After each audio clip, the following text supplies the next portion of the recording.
orang itu cara berpikir nuruti nafsu, itu yang bahaya. Makanya Quran ngritik ara'aita man ittakhadha ilahahu hawa. Orang yang cara berpikir itu nuruti hawa nafsu. Kalau zaman Nabi, zaman sahabat, zaman ulama itu enggak seperti itu. Sehingga cara berpikir itu mudah. Makanya kata Nabi absyiru ya ma'syaral muslimin kata. Kamu harus senang ya ma'syaral muslimin. Allah sekarang buka pintu langit yang sebelumnya enggak pernah dibuka. Dan Allah yubahi bikum malaikatah. Dan Allah membanggakan kamu kepada para malaikat. Kenapa? Umatnya Muhammad, umatnya Rasulullah Muhammad SAW, itu kalau sampean kepengen mati setiap saat itu baik, itu resepnya gampang kata Nabi. Addu faridotan wantadzoru ukhra. Jadi Allah memberitahu, ya Muhammad umatmu ini luar biasa. Jadi misalnya tadi kita sholat subuh, ditanya, Bahak kamu sekarang ngapain? Nunggu sholat duhur ya.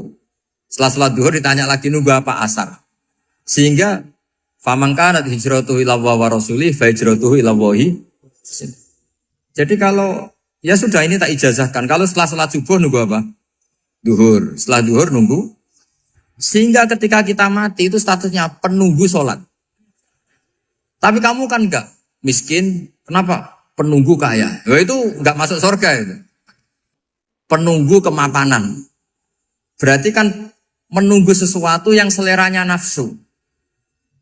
Beda kalau penunggu sholat. Berarti kamu di dunia menunggu ritual ibadah. Maka di antara ijazahnya Nabi apa? Addu faridotan wantadzoru ukhra. Melakukan satu fardu. Kemudian kita menunggu tugas berikutnya. Jadi niati saja setelah subuh nunggu apa? Duhur. Setelah duhur, meskipun kita di perapatan. Apa? Nunggu asar ya. Tapi ya asar betul. Jangan nunggu tok pas asar. Enggak. Jadi sebetulnya umat ini gampang sekali. Jadi di antara kebanggaan Allah, yubahi itu Allah bangga dengan malaikatnya adalah umat ini adalah addu faridotan wantadzoru ukhra. Melakukan satu fardu, kemudian menunggu fardu yang lain. Dari mengkhidmati kampus, ingin mengkhidmati masyarakat. Dari satu masyarakat lokal Semarang menjadi sampai sekarang, sampai Banjarmasin. Unisula mau bikin kampus di sana, terus gitu. Dari satu tugas ke tugas yang lain. Makanya Islam diajarkan setelah satu tugas selesai, faida faruh tafan sok. Jadi sehingga hidup kita itu dinamis. Dari satu kebaikan menunggu kebaikan lain, dari satu kebaikan menunggu. Sehingga hidup kita ngapain? Nunggu satu kebaikan. Ini sudah masuk faman kanat hijratuhu ila wa rasulih, fa hijratuhu ila wahi wa rasulih. Sehingga bayangkan kalau kita direkam Allah, Gusti kula ampun mati nak dereng sugih. Wis melarat puluhan tahun. Sakit, nunggu sesuatu yang sifatnya nafsu, kok pengen sugih. Sugih tok aja cukup. Tahu buruh wong sing tahu ngenyek ndekne lho, itu kan urung-urung wis dendam. Saya belum mau mati sebelum kaya dan buruhkan orang yang pernah melecehkan saya. Wis ngono akhirnya mati urung sugih. Berarti wis fakir matine hasud. Mau itu ngenes dunia akhirat kan kira-kira seperti itu. Kamu santai aja kalau fakir berarti meringankan hisab karena ada banyak harta. Yang mau dihisab papanya, enggak punya apa-apa. Jadi saya mohon sekali ya, Islam itu mengawal kebahagiaan. Sebab itu sampai bahagia itu menjadi perintah Islam. Qul bi fadlillah wa bi rahmati fa bidzalika falyafrahu. Karena dengan bahagia bi taat diharapkan orang Islam itu tidak bahagia atau cari kesenangan lewat jalur maksiat. Sehingga ciri utama wali apa? Ala inna awliya Allahi la khaufun alaihim walahum yahzan. Sehingga ulama dulu itu rileks-rileksnya. Termasuk yang saya ceritakan tadi, Imam Ahmad, Imam Syafi'i. Itu melihat apa saja rileks. Ya tadi kalau disenangi orang ya barokah, punya kawan kebaikan. Nak dineng ya barokah dineng di gedingi tonggo rada utang, ngeranjuk tulung gitu. Jadi rileks saja. Masyhur itu Imam Syafi'i ngendikan waman asaa ilaika faqat atlakoka. Orang yang berbuat buruk sama kamu, hakikatnya adalah membebaskan kamu. Atlako itu apa? Membebaskan. Enak gak jadi hidup gitu? Kalau kamu kan enggak, kok gedeng aku salahku apa? Malah kamu ujub tuh, orang kok gak tahu salahnya. Kamu jadi suami, istrinya ngomel, kurang apa saya sebagai suami? Ya kurang banyak, enggak ganteng, enggak kaya, enggak ini. Malah kalau diterangkan malah parah toh. Ya sudah rileks saja. Kalau dia ngomel ya tadi, alhamdulillah dapat pahala tanpa apa? Biaya. Terus ngomel kan butuh energi, paling yang tidak kuat 3 jam. Nanti juga berhenti apa? Terus ambil nilai positifnya. Misalnya ngomel sama suaminya, bagus lah. Kalau ngomel sama tetangga malah kayak apa gitu aja udah. Jadi ulama dulu itu gampang sekali melihat melihat hidup. Rasulullah ya gitu, melihat hidup tuh gampang saja. Ketika tanya, ya Aisyah apa ada sarapan? Tidak ada ya Rasulullah, ya sudah saya tak puasa. Jadi enteng saja. Kadang-kadang beliau ingin puasa, ya puasa sunat, ada sarapan nggak jadi puasa. Rileks. Nabi itu rileks. Kalau ngajari kebaikan juga rileks. Nah sekarang itu banyak orang yang karena mungkin kurang baca, Islam itu kayak menjadi aturan yang bengis, yang repot, yang mengekang. Itu tidak seperti itu. Yuridu wa bikumul yusra wala yuridu bikumul usra. Allah menghendaki agama ini mudah. Sehingga ada sahabat di Imami Mu'ad itu baca Baqarah. Sahabat ini pekerja petani, mufarokoh ditinggal. Ketika Mu'ad lapor, ya Rasulullah ini ada orang munafik, tengah-tengah sholat mufarokoh saya ditinggal. Yang disalahin itu tidak yang ninggal tapi Mu'ad. Afattanun anta ya Mu'ad, kami itu tukang fitnah. Masa ngimami petani pakai surat Baqarah? Jadi yang disalahkan ini imamnya. Kalau kamu jadi imam, sholatnya ya yang cepat. Makanya terus banyak orang kecepatan karena tadi. Jadi Nabi itu enteng sekali. Jadi apa ya, Nabi itu beda dengan yang kita bayangkan beda. Nabi pernah ngaji di masjid, kemudian ada tetangga lewat pakai cangkul ke kebun. Semua sahabat gerutu. Ini orang tidak benar, ada Nabi ngaji ditinggal saja ke kebun, tidak ikut ngaji. Jawabannya Nabi tidak, itu bagus itu ikut sunnah saya. Kenapa ya Rasulullah? Dia kerjanya nyari halal. Dan untuk menghidupi keluarganya itu juga ajaran saya. Sehingga yang ngaji ya ajarannya Nabi, yang enggak ngaji karena kerja mencukupi keluarga juga ajarannya Nabi. Segampang itu. Oh, kalau kayaknya kamu kan, wes gak roh akhlak kan gitu. Nabi rileks saja Nabi. Sampai bisa lihat itu di Ihya, di bab Fadhailul Kasbi. Makanya ini penting sekali supaya orang itu berpikir Islam atau mendakwahkan Islam itu berdasar sanad ya yang muttasil yang pernah dilakukan Rasulullah SAW. Sesuatu yang dilarang Allah itu pasti madhar. Maka untuk melarang seseorang bergantung sama narkoba misalnya atau hal-hal yang bahaya pada fisik, itu satu tentu bagi ahlullah, tentu karena takut Allah. Tapi banyak masyarakat yang memang benar-benar bisa meninggalkan narkoba karena efek buruknya ganja. Bahwa itu mengakibatkan sakau, mengakibatkan tidak sadarkan diri, mengakibatkan kebangkrutan ekonomi macam-macam. Sehingga mereka benar-benar benci sama yang namanya narkoba. Jadi di antara manhajul Quran itu kalau mentakbih, memburuk-burukkan maksiat itu mesti dikritik innahu kana fahisyah. Innahu kana fahisyata wa maqta wa sa'a sabila. Innahu kana fahisyata wa sa'a sabila. Diulang beberapa kali. Sehingga dibutuhkan kecakapan untuk menganggap satu hal yang buruk itu fahisyah, sesuatu yang enggak rasional, sesuatu yang tidak positif, sesuatu yang pasti berdampak negatif. Sehingga kalau misalnya tadi dibacakan oleh Qori, kuntum khaira ummatin ukhrijat linnasi ta'muruna bil ma'ruf wa tanhauna 'anil munkar. Untuk berhenti dari kemungkaran itu satu takbihun litilkal munkar atau litilkal mungkarat, bahwa mungkarat itu kita cap, kita stigmasi bahwa itu buruk sekali. Seperti Nabi mengajarkan pemuda tadi, masa kamu suka ibu kamu digitukin lelaki lain, putri kamu, bule kamu, bude kamu, sehingga orang ini pikirannya termindset betapa buruknya zina. Sama seperti kita sukses memindset betapa buruknya narkoba, betapa buruknya bahan-bahan terlarang. Begitu juga seterusnya terus pengkhianat dan sebagainya. Tapi problem manusia adalah dia itu akan mencari kebahagiaan atau kesenangan sesaat. Maka caranya gimana? Keinginan senang lewat maksiat ini dilawan dengan nyaman dengan taat. Saya ulang lagi, nyaman dengan taat. Sehingga ulama dulu punya kalimatul munajat, artinya kalimat hubungan pribadi sama Allah yang menjadikan orang itu nyaman. Dan ini yang diajarkan kitab-kitab tasawuf. Kitab tasawuf itu sukses mengajarkan melihat alam raya ini semuanya nyaman, termasuk yang mengecewakan. Itu dianggap nyaman. Saya berkali-kali mengajarkan ilmu ini karena ini musalsal ila Rasulillah SAW. Itu pernah suatu saat Imam Ahmad itu dipanggil sama tetangganya, anak muda. Tentu Imam Ahmad ini orang yang sangat soleh, sangat waroi, sangat tunduk sama perintahnya Allah dan Rasul. Pemuda tadi manggil, ya Ahmad, datang ke rumah saya. Imam Ahmad datang. Setelah sampai ke pemuda tadi, sudah pulang lagi, saya tidak butuh kamu.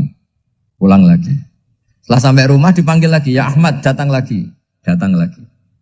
Oh, saya tidak jadi butuh, pulang lagi. Sampai 3 kali. Dan itu perangai ekspresi Imam Ahmad itu atau ulama lain yang sesoleh beliau itu nyaman, indah. Beliau tetap senyum-senyum nyaman.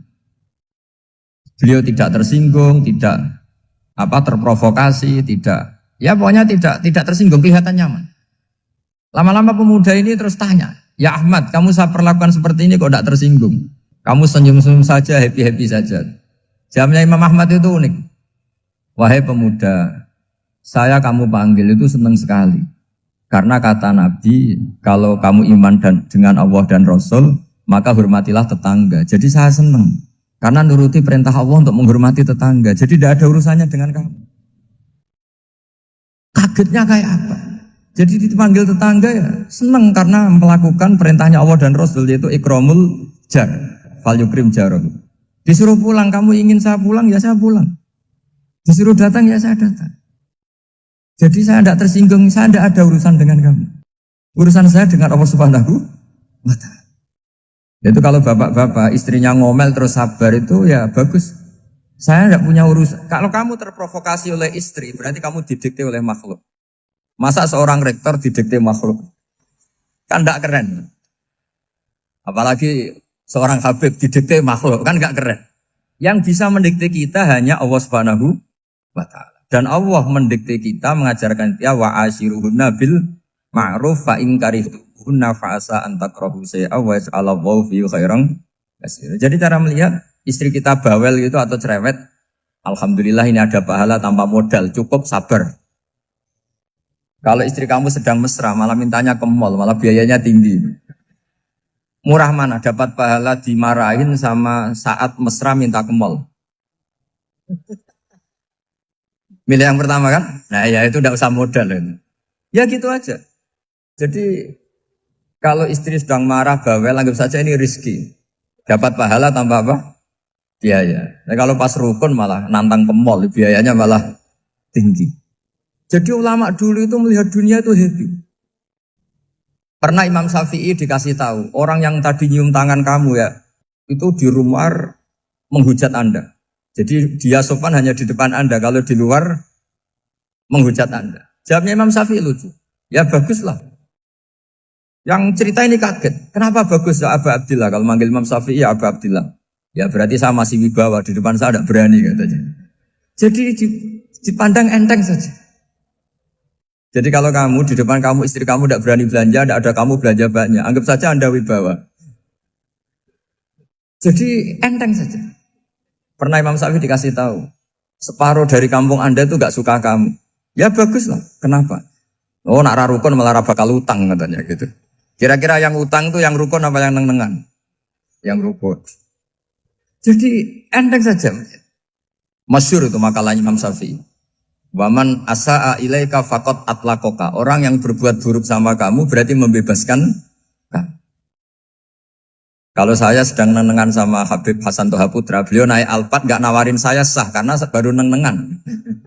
Tapi kalau sedang rukun malah harus repot mana? Rukun sama ndak rukun? Repot rukun sebetulnya. Jadi Imam Syafi'i itu happy saja. Kalau sedang rukun sama tetangga ya dianggap rukun itu satu kenikmatan. Sedang nggak rukun ya dianggap satu kenikmatan. Jadi orang dulu itu serilek itu melihat dunia. Kalau kita kan enggak, ego. Wah saya ini suami kok dimarahin istri. Wah ini egonya bangkit. Padahal egonya bangkit itu ada kebodohan di situ. Yaitu seorang rektor didikte seorang istri, seorang makhluk. Apalagi kalau Anda daftar wali itu tidak akan jadi wali. Ini wali kok tunduk sama makhluk. Karena didikte apa? Makhluk. Maka Imam Ahmad ketika tetangganya bully gitu ya santai saja, beliau happy. Ketika pemuda tadi eskal janggal, kenapa kamu gak tersinggung ya Ahmad? Memangnya saya harus tersinggung gimana? Kan tak panggil tidak jadi, tak panggil tidak jadi. Hei pemuda, saya ini tidak punya urusan dengan kamu. Saya nuruti kamu karena perintahnya. Saya senang melakukan perintah Allah, harus berbaik sama kamu. Sampai 3 kali. Ajarkan Muhammad atau katakan Muhammad pada umatmu, sebaiknya atau seharusnya mereka hanya gembira dengan melihat fadlnya Allah dan rahmatnya Allah. Ini harus kita pahami mulai dari konstruksi yang paling pokok, yaitu akidah. 2 ahwal. Ahwal itu 1 perilaku sosial. 3 mutammimat, sesuatu yang tidak pokok, tapi kita butuhkan dalam mengawal hidup ini. Saya beri contoh, itu sampai maksiat, itu karena cari kesenangan. Misalnya baru penat itu, ingin seneng, ada orang yang macam-macam lah, ingin melihat maksiat, apa itu pornografi, apa nyabu, apa macam-macam. Itu sebetulnya agama punya konsep yang luar biasa, yaitu seharusnya seseorang itu gembira. Gembira dengan ketaatan.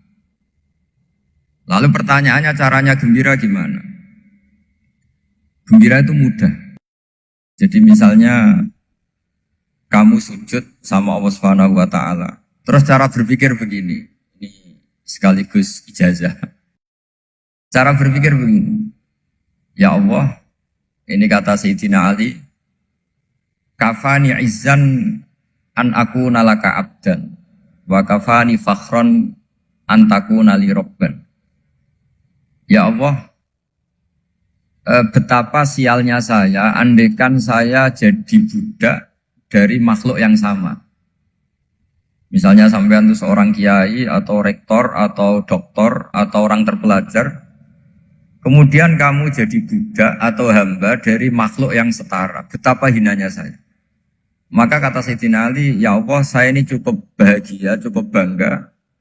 Karena jadi budak, jadi hamba dari zat yang super atau yang maha super. Jadi kok Allah Subhanahu wa ta'ala. Sehingga ada kebahagiaan yang luar biasa karena menjadi hambanya Allah Subhanahu wa ta'ala. Setelah bangga dengan jadi hambanya Allah, maka kita akan malu. Malu misalnya kok saya bahagia itu nunggu melihat pornografi, melihat maksiat. Itu terus menjadi malu. Kenapa saya bisa didikte oleh hal-hal seremeh itu? Ya, kita malu karena didikte oleh hal-hal yang seremeh itu. Karena kita didikte oleh nafsu. Jadi izzatun nafsi, satu harga diri seseorang itu harus dihidupkan untuk hanya tunduk kepada Allah Subhanahu. Sehingga Nabi itu melatih satu logika tarkul ma'asi. Nabi itu dulu ketika ada seorang pemuda yang ya karena mungkin pemuda ya, dia itu mau masuk Islam, tapi uniknya kata pemuda tadi, saya masuk Islam tapi asal dibolehkan bebas zina. Jadi ini agak sableng gitu. Jadi mau masuk Islam syaratnya dibolehkan apa? Zina atau free sex gitu. Karena orangnya agak hiper. Itu Nabi tidak langsung mengancam dengan neraka enggak. Ketika mau pamit gitu semua sahabat melarang. Mah itu jangan, kamu jangan suan Nabi, itu permintaan yang enggak masuk akal. Setelah lama ditahan terjadi kegaduhan di masjid, Nabi dengar itu ada apa itu? Itu ada pemuda yang mau masuk Islam tapi yasta'dzinuhu fi zina. Tapi mereka minta izin Nabi untuk tetap boleh zina. Kata Nabi, pemuda itu suruh masuk, suruh menghadap saya.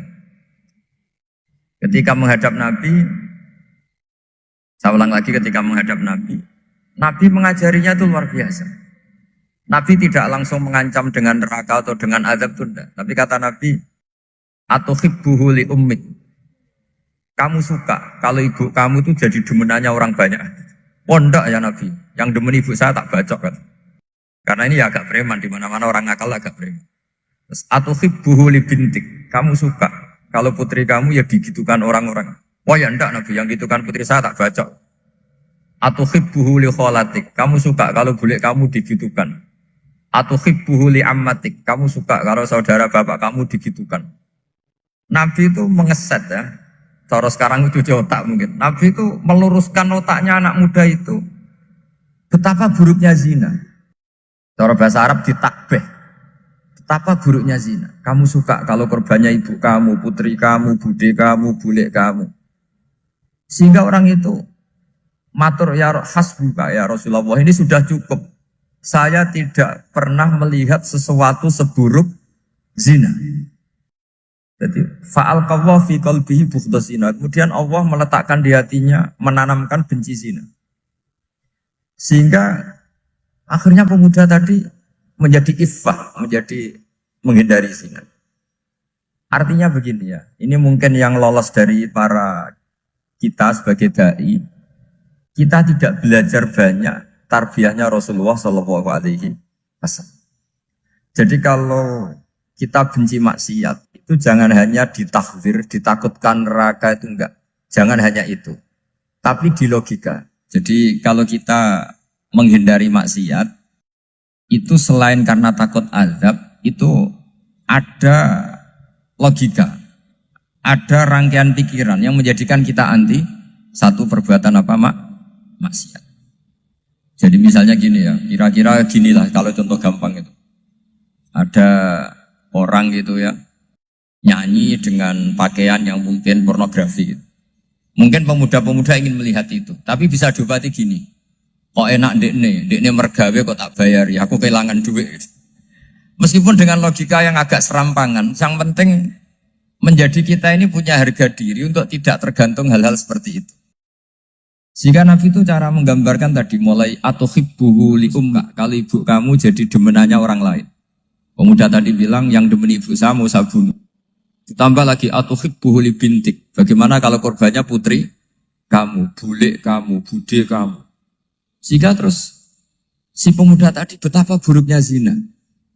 Betapa murahnya zina. Akhirnya pemuda tadi alqawwa fi qalbi bughdha zina. Terus kemudian pemuda tadi itu sangat membenci dengan apa? Berzina. Nah, pikiran-pikiran seperti ini harus kita tanamkan.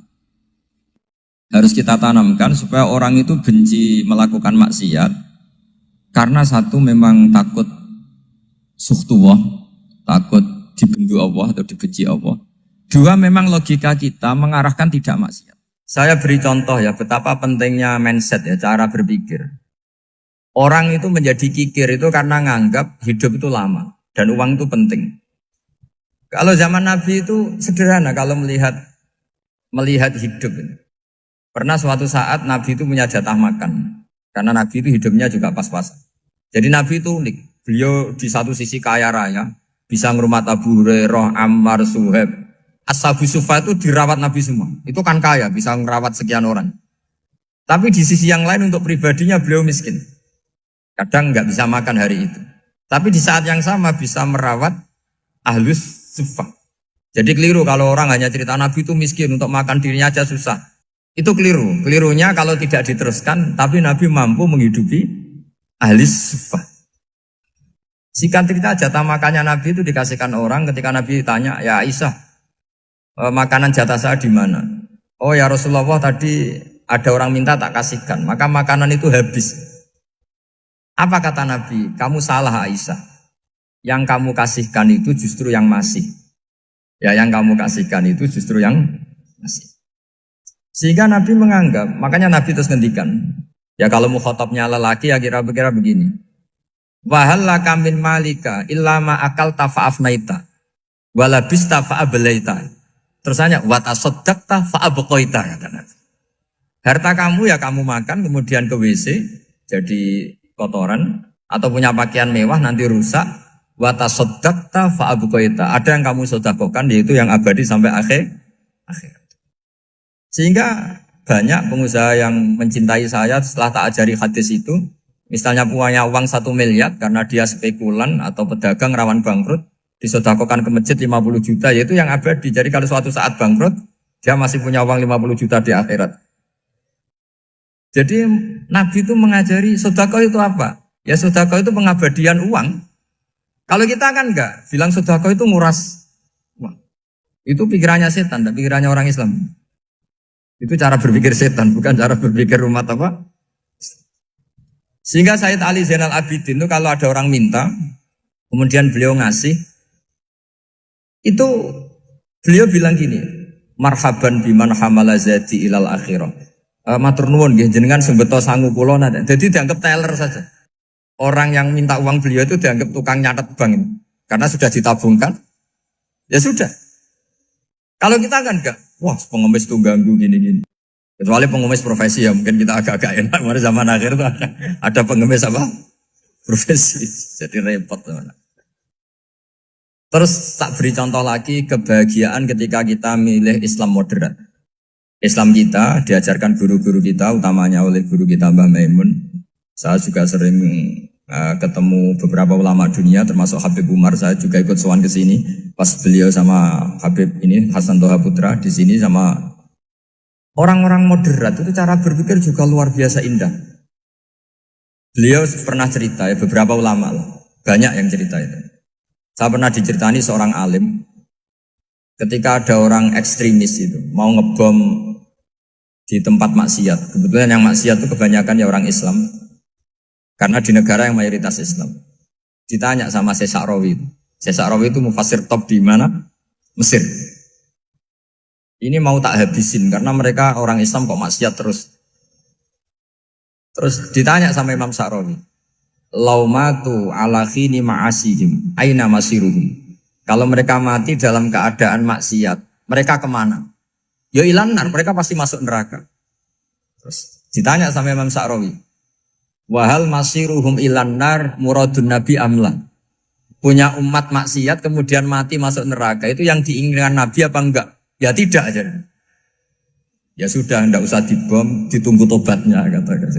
Karena kalau mati dalam keadaan itu ke neraka dan itu tidak yang diinginkan Rasulullah Sallallahu Alaihi Wasallam. Terus ekstremis ini menjadi tobat, tidak berpikir ekstremis mas. Jadi orang itu harus berpikir mindset yang baik. Meskipun kadang berpikir baik itu ya agak-agak kacau. Ada seorang wali majdub itu kalau berdoa agak kacau, tapi gak bisa dibantah. Masyhur itu doa itu. Ini sekaligus ijazah, tapi kalau sebelum wali gak boleh. Itu datang ke makamnya Rasulullah SAW. Terus doanya itu begini. Ya Allah, sekarang terserah engkau. Ya Allah, sekarang terserah engkau. Jika saya kamu jadikan orang soleh, jika saya engkau jadikan orang soleh, maka surra habibuk, maka kekasihmu ini senang. Yang susah musuhmu yaitu setan. Tapi kalau engkau menjadikan saya orang fasik, maka yang susah kekasihmu, yang senang musuhmu. Jadi kan punya dua pilihan itu. Wah itu kan doa tapi kayak teror itu. Ya jadi berdoa di Raudhah. Wah itu pasti mandi itu karena agak-agak maksa Tuhan itu. Ya Allah, engkau punya dua pilihan. Jika saya jadi orang soleh, maka kekasihmu ini senang. Musuhmu yang susah, yaitu setan. Tapi jika saya jadi orang fasik, maka musuhmu yang senang, kekasihmu yang susah. Mohon terserah jenengan, mau menyenangkan kekasihmu, apa menyenangkan musuhmu? Gitu. Kira-kira gimana? Kalau tertarik boleh doa itu dipraktekkan. Tapi kayaknya kalau copy paste itu gak keren, apa? Jadi dulu orang itu muamalah sama Allah dan Rasul itu rileks. Rileks itu nyaman karena ya tadi qul bi fadlillah wa bi rahmati fa bidzalika falyafrah. Sehingga Imam Izzuddin bin Abdissalam itu ngendikan innalladzina yarmunal muhsanatil ghafilat. Di antara kebaikannya ibu-ibu atau mbak-mbak ini harus berstatus ghafilat. Perempuan-perempuan pelupa. Ghafilat itu pelupa. Pelupa dari kenikmatan maksiat sehingga mereka dengan taat. Misalnya ada ibu-ibu atau mbak-mbak atau juga bapak-bapak tahajud, kemudian nyaman dengan tahajud itu. Kira-kira terbersit enggak ingin maksiat? Enggak kan, karena sudah nyaman dengan tahajud, dengan taat. Maka dibutuhkan kenyamanan dalam beribadah. Sebab itu ala bidzikrillahi tatmainnul qulub. Makanya saya termasuk kiai yang setiap ngaji itu happy, seneng. Karena ini untuk kampanye, seneng dengan ngaji, dengan taat itu sudah luar biasa. Kayak apa kalau mereka senengnya kalau nunggu melakukan maksiat. Jadi termasuk bentuk perlawanan kita terhadap maksiat adalah usahakan kamu tuh bahagia, senang dengan taat. Istiqnas billah, mu'anasah billah, farah billah, itmi'nan tumaknina billah. Sehingga ini mencukupkan kita tidak berkebutuhan maksiat. Meskipun kita ya manusia, pasti suatu saat atau sudah pernah maksiat. Serasa diceritakan lah, itu semesti gitu lah. Lah orang-orang dulu itu orang yang sukses mengelola bahagia ma'allah wa billah walillah. Jika wali-wali dulu itu jadi wali itu tidak mesti karena ibadahnya banyak, itu enggak. Mereka orang yang ibadahnya itu biasa. Biasa-biasa sekali. Ulama-ulama dulu ibadahnya biasa sekali. Tapi qulubuhum ma'allah, hatinya itu ma'allah. Itu ada seorang wali itu jadi wali, Umar bin Abdul Aziz yang dikenal khamisul khulafa. Khamisul khulafa. Di luar khulafa Ar-Rasyidin 4, di antara yang soleh adalah siapa? Umar bin Abdul Aziz. Itu ketika mau meninggal, itu senangnya bukan main. Itu semuanya nangis, beliau senang. Terus tanya, kenapa kamu senang? Memangnya saya kalau mati itu kemana aja? Ila khairi madhubin ilah, ke zat terbaik. Dibang urip mbek kowe bulet atau mbek arhamur rahimin gitu. Yaitu Allah Subhanahu. Jalaluddin Ar-Rumi ketika mau meninggal itu muridnya nangis semua, beliau marah. Kamu harusnya pesta karena saya mau ketemu kekasih saya, malah kamu tangisi, goblok sekali kamu katanya. Jadi orang-orang dulu itu luar biasa. Karena tadi mereka tidak ingin ketemu Allah itu dianggap problem. Harus sesuatu yang membahagiakan. Makanya wali-wali itu kalau berdoa begini. Wa khairu ayyami yauman alqaka fih, dan jadikan hari terbaikku adalah hari ketika saya ketemu engkau ya Allah. Pernah dengar doa itu? Wa khairu ayyami yauman alqaka fih, dan hari terbaikku adalah hari saat ketemu engkau. Aman kan enggak? Sampai mati ku wedi. Saya tidak tahu wedi dosa apa wedi Israel apa wedi malaikat siapa? Mungkar nakir. Sebenarnya tidak perlu seperti itu. Karena cara pandang Nabi itu ini bisa dipraktekkan. Kalau kamu orang baik, mati artinya apa? Ya baik. Karena husnul khotimah. Kalau kamu orang yang buruk, itu kata Nabi, anggap saja mati itu akhir dari keburukan kamu. Nah, aku urip terus, malah maksiat terus. Maka Nabi itu kalau ngajari kita berdoa gini, Allahumma maj'alil hayata ziyadatan li fi kulli khairin wal mauta rohatan li min kulli syarri. Ya Allah, kalau saya hidup, ya anggap saja ziyadah fi kulli khairin, berpotensi nambahi kebaikan. Kalau saya mati, anggap saja ini akhir dari segala keburukan. Maka saya berkali-kali, banyak tradisi ulama-ulama NU, ulama-ulama pesantren, ya ada hanya NU, pokoknya ulama-ulama alim. Itu kalau ada orang mati, orang nakal gitu mati, ini saya gitu. Itu hadirin mesti gak terima. Wapi enang itu wong wakal. Tapi dipaksa sama kiainya, saya gitu. Lama-lama dipaksa. Saya gitu. Padahal yang hatinya kiai, wis ra iso maksiat meneh, wis saya gitu. Karena dengan mati berarti saya sudah tidak bisa maksiat lagi. Jadi Nabi melihat hidup dan mati itu segampang itu. Kalau al-hayata ziyadatan li fi kulli khairin wal mauta rohatan li min kulli syarr. Coba kita ke depan itu kan ada potensi zina, potensi korupsi, potensi maksiat. Yang bisa menghentikan potensi itu apa coba? Mati ya, udah pintar ya. Sudah maju berarti. Berani mati? Berani. Tapi jangan di sini ngalau panitia. Artinya yang selama ini kita risau dengan kematian, dengan apa? Nabi ngajari kita tadi. Allahumma maj'alil hayata ziyadatan li fi kulli khairin wal mauta rohatan li min kulli syarr. Ya Allah, jadikan hidup ini sebagai bekal menambah kebaikan, dan suatu saat kalau saya mati, semoga itu akhir dari segala keburukan. Jadi artinya Nabi itu ngajari kita itu positif terus. Sama seperti ulamanya tadi. Nak lagi rukun mbek tonggo ya sanggep ae kanca keapian. Nak nenengan ben ra utang ngoten. Dadi pokoknya penak terus itu. Nak bojo lagi ngamuk alhamdulillah gak ngajak blonjo. Nak pas rukun ya alhamdulillah kok lagi rukun. Jadi gampang semua. Makanya ada seorang alim itu ngendikan begini, ada yang tanya. Saya tuh dulu ketika kaya, teman saya sering main ke saya. Setelah saya miskin gak ada teman-teman yang ke saya. Dikira si Habib ini kebetulan orangnya Habib itu mendukung keluhan dia. Ternyata enggak. Si orang alim itu bilang gini, malah bagus toh gitu. Kowe wis melarat buruhe wong. Ya sudah kamu miskin buruhnya orang lain. Misalnya tukang manol di pasar atau tukang becak. Kemudian teman-teman kamu datang, malah kamu malu tuh jadi tontonan.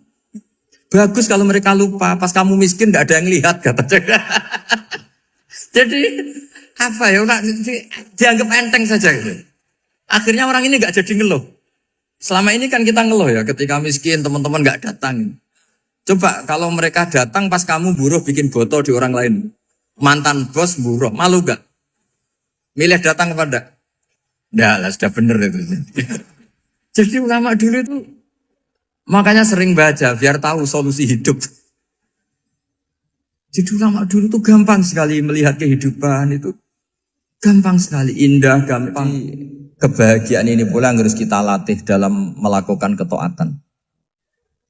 Tapi memang obsesi saya terbesar atau cita-cita saya terbesar memang setiap ngaji saya ingin orang mukmin semuanya itu bahagia. Dengan bahagia itu mereka tidak neko-neko ingin mencari kebahagiaan lewat jalur apa maksiat. Sehingga dalam konstitusi ulama yang ditulis di kitab-kitab usul fikih, dan itu kitab yang saya kaji, selalu saya kaji. Itu membela-bela sesuatu yang mubah itu sampai luar biasa. Karena melihat mubah itu, misalnya Anda tidur itu berstatus mubah. Anda bermain catur berstatus mubah. Anda rileks sama teman jagongan semalam dengan teman rektor atau dosen atau yayasan itu, melihatnya bukan mubah, tapi tarkul maksiyah. Misalnya saya semalaman asik Musamarah itu jagungan malam sama Habib Toha Al-Munawwar. Itu awang hitungnya bukan, wah ini jagungan ngalor ngidul tidak penting tuh enggak. Malam itu bahak tidak ke dugem, tidak ke tempat maksiat. Sehingga ada ulama yang mengatakan mubah itu enggak ada. Saya ulang lagi, mubah itu enggak ada. Kan umumnya ulama bagikan wajib, ya kan, haram itu. Terus diantaranya mubah, sunat, makruh. Ada ulama yang mengatakan mubah itu tidak ada. Kenapa? Logikanya begini, itsma min mubahin illa wa yatahaqqaqu bihi tarku haramimma.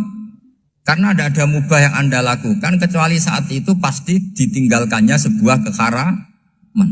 Misalnya Anda sedang jagungan sama istri di luar, di rumah, asik di rumah semalaman. Mungkin bahas hal-hal yang ringan. Mungkin melihat sinetron atau apalah yang ringan. Tapi di situ terjadi Anda meninggalkan ke tempat-tempat maksiat. Sekarang ninggal maksiat itu wajib apa mubah? Wajib. Padahal Anda sedang melakukan mubah. Nah itu dicatat oleh Allah itu tarkul haram, meninggalkan keharam.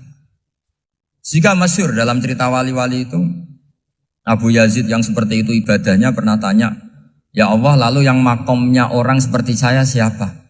Karena beliau semalaman ibadah terus. Sama Allah dijawab, ya yang tidur di pinggir kamu itu. Abu Yazid, loh kok bisa ya Allah? Dia kan tidur terus. Ya kan dia tidur berarti meninggalkan keharaman. Ngomong sing potongan tukang maksiat itu apik turu apik melek kira-kira. Apik turu. Timbang sama nak melek pola wis turu ae kira-kira gitu. Jadi gak usah dipaksa tahajud, dipaksa qiyamul lail itu. Iya kalau qiyamul lail. Kalau dapat informasi, kesini ikut saya, terus katut kan repot. Jadi perlawanan terhadap maksiat itu sebetulnya gampang dalam Islam. Karena tadi, nggak ada sesuatu yang mubah kecuali saat dilakukan berakibat meninggalkan keharaman. Mudah sekali. Jika banyak orang jadi wali itu karena melakukan mubah. Itu ada orang jadi wali itu karena sering makan. Ya makan-makan biasa itu. Karena ketika makan, ya Allah, betapa doifnya saya. Katanya saya presiden, katanya saya rektor, saya kiai. Ternyata kalau nggak makan tuh lemes. Apa hebatnya makhluk yang bergantung makhluk yang lain, yaitu makanan. Nah karena seperti itu terus dia al-laja ilallah, terus dia sungkeman ning Allah. Betapa lemahnya saya. Sebab itu ketika Quran mengkritik dan dengan tanda kutip kemungkinan Tuhannya Isa bin Maryam, itu ngeritiknya sederhana Quran itu. Mal masih ibnu Maryam illar rasul qad khalas min qablihir rusul wa ummuhu siddiqah kana yaqulanit to'am. Isa itu tidak Tuhan, wong dia makan. Kamu kebayang enggak misalnya punya Tuhan, wah tadi Tuhan mampir ke rumah saya, dia lemes. Setelah tak kasih makan sehat lagi gitu. Itu kan enggak kebayang. Tapi Tuhan marung di rumah saya, lemes tak gratisin, kayaknya enggak punya uang gitu. Setelah makan wah gairah lagi. Kebayang enggak punya Tuhan seperti itu. Sehingga Quran kalau gojlok sederhana, karena yakulanit to'am. Sehingga wali-wali itu kalau makan itu sadar lemahnya dirinya, betapa dirinya tergantung makanan. Sesuatu yang tergantung itu artinya tidak hebat, tidak Tuhan. Jadi untuk menjadi wali, untuk menjadi dapat ridhonya Allah itu sebenarnya sederhana. Termasuk ada cara jadi wali yang agak kacau, tapi ini ya benar, asal niatnya benar. Misalnya Unisula besar, ya kurang besar lagi. Kita sudah punya uang, kurang banyak uang lagi. Itu Nabi Ayub, itu kan seorang nabi. Pernah diuji Allah, ini ada di Sahih Bukhari. Nanti kamu tanya, hadisnya Sahih enggak? Ini ada di Sahih Bukhari. Kadang orang kota itu aneh. Enggak ahli hadis tapi tanya, Sahih enggak? Padahal andai kan dibodohi Sahih, ya ngandel saja. Jadi kadang ya aneh. Oh enggak tahu kok tanya. Itu Nabi Ayub itu sudah kaya, pas itu sudah kaya. Bukan cerita yang masih miskin, memang sudah kaya. Beliau di kamar dihinggapin satu belalang dari emas. Setelah belalang itu dikejar, ternyata yang jenis itu banyak, semuanya dari emas. Ngambil sana sini, ini yang kesak ini dipenuhin, saku ini dipenuhin, sampai banyak. Sama Allah digojlok. Kamu itu Nabi saya. Kenapa kamu mengumpulkan harta sebanyak itu? Kamu itu Nabi saya kok rakus? Jawabannya Nabi, ya Allah, siapa yang bisa kenyang dari rahmatmu? Ya, jadi kalau kamu punya uang 1 miliar, kok ingin 1 miliar 100, ingin 1 miliar 200, itu cara ngitung bukan uang. Ya Allah, siapa yang bisa kenyang dari rahmatmu? Karena rahmat Allah tidak terbatas, sudah Gusti tenang saja. Meskipun saya gini, rahmat Anda tidak akan habis. Sehingga waroi ada ilmunya, tomak juga ada ilmunya. Termasuk ragus itu juga ada ilmunya. Misalnya begini, ini contoh ragus yang ada ilmunya begini. Ini saya beri contoh. Mungkin yang boleh niru orang-orang soleh, kalau nggak soleh jangan. Imam Syafi'i ini cerita nyata. Imam Syafi'i itu dulu ketika ngaji masih muda itu nggak suka sama guru yang kaya. Kebetulan dia punya guru miskin terus. Namanya Sufyan As-Tsauri, itu miskinnya Masya Allah. Sufyan bin Uyainah juga miskin. Jadi dia miskin, punya guru miskin terus. Sehingga idolanya ya sama guru-guru yang miskin. Suatu saat guru-guru ini menyarankan dia ngaji Imam Malik. Imam Malik itu kaya raya. Itu babutnya Imam Malik kalau diinjak, itu mata kakinya tidak kelihatan, saking halusnya. Kalah, Indonesia kalah. Imam Malik tuh gaya. Kalau ngaji di kursi tinggi terus pakai bukhur itu, pakai jubah Arab yang mahal. Pokoknya mewah kali Imam Malik. Terus dia mulai ini kiai kok kaya. Kemudian setelah beliau alim tanya, saya harus ngaji siapa setelah ilmu jenengan habis kira-kira gitu. Kata Imam Malik, sudah kamu tidak usah perlu ngaji saya, kamu sudah alim alama. Terus Imam Malik datang ke Baki. Zaman itu Baki itu semacam kayak rentalan ya, semacam Grab lah kalau dulu. Mana kafilah yang mau ke Irak? Ya sudah terus, oh kita mau ke Irak. Ini antar ke Muhammad bin Hasan As-Syaibani. Itu dibiayai sama Imam Malik. Grabnya ya dibayarin, itu kafilahnya itu ya dibayarin. Imam Syafi'i disangoni surrotan min dhahabin. Jadi satu kepes uang dikasihkan. Itu pernah tak hitung semurah-murahnya itu sekitar 60 juta.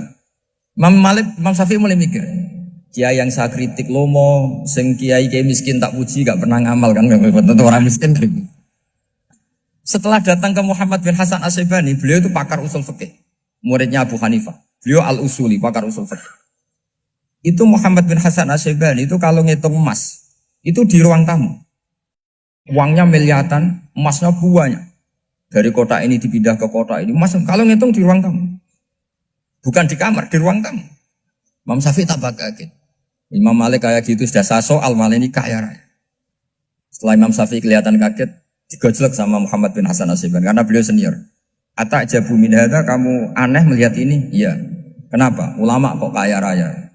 Terus kata Muhammad bin Hasan, ya sudah, uang ini tak kasihkan orang-orang fasik, binti gue demenan, gue nyabu, gue macam-macam. Oh jangan, nanti dipakai maksiat. Pun jenengan mawon sing suka. Semenjak itu Imam Syafi'i rubah mindset. Jadi kalau kampus ini ingin akreditasi A, ingin mulia, ingin apa, kamu ridho kalau yang punya prestasi seperti itu adalah orang-orang fasik. Ridho enggak? Enggak kan? Maka didoakan ini. Nah itu namanya berpikir secara usuli. Kamu jangan hanya nuruti karena berpikir waroi terus kamu benci kekayaan. Apa enggak bisa seperti itu? Karena pangkat dan kekayaan ketika dikelola secara kesolehan maka akan menjadi energi positif yang luar biasa. Semenjak itu Muhammad bin Hasan Asy'ibani berhasil mendidik Imam Syafi'i. Sampai akhirnya keterusan Imam Syafi'i berpendapat kalau orang Islam bisa bikin rumah tingkat kok punya rumah reok itu haram.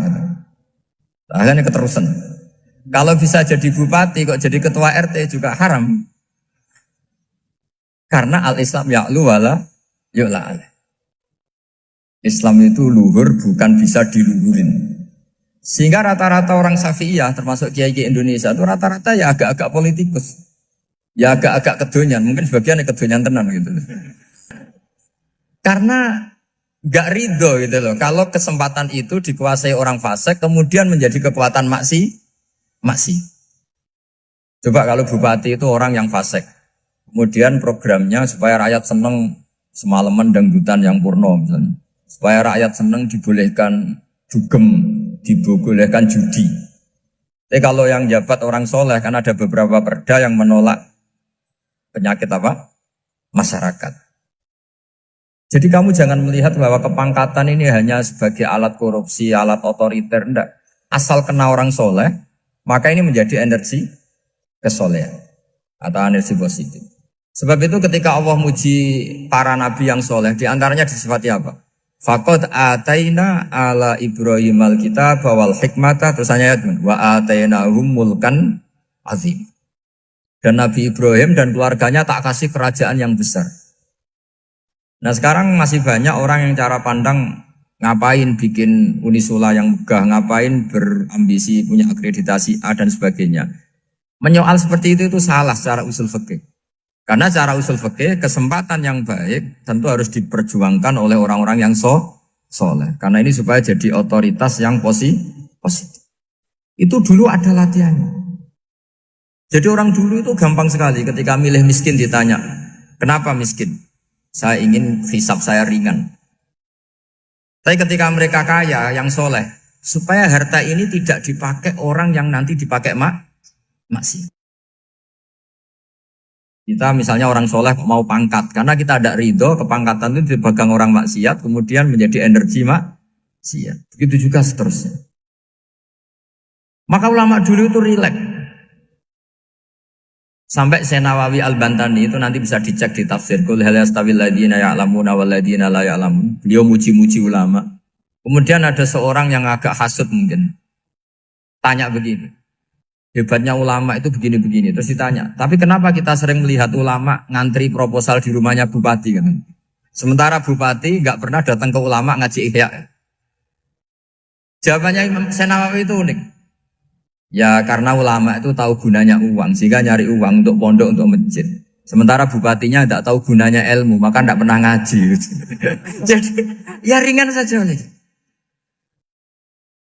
Jadi ya sudah seperti itu.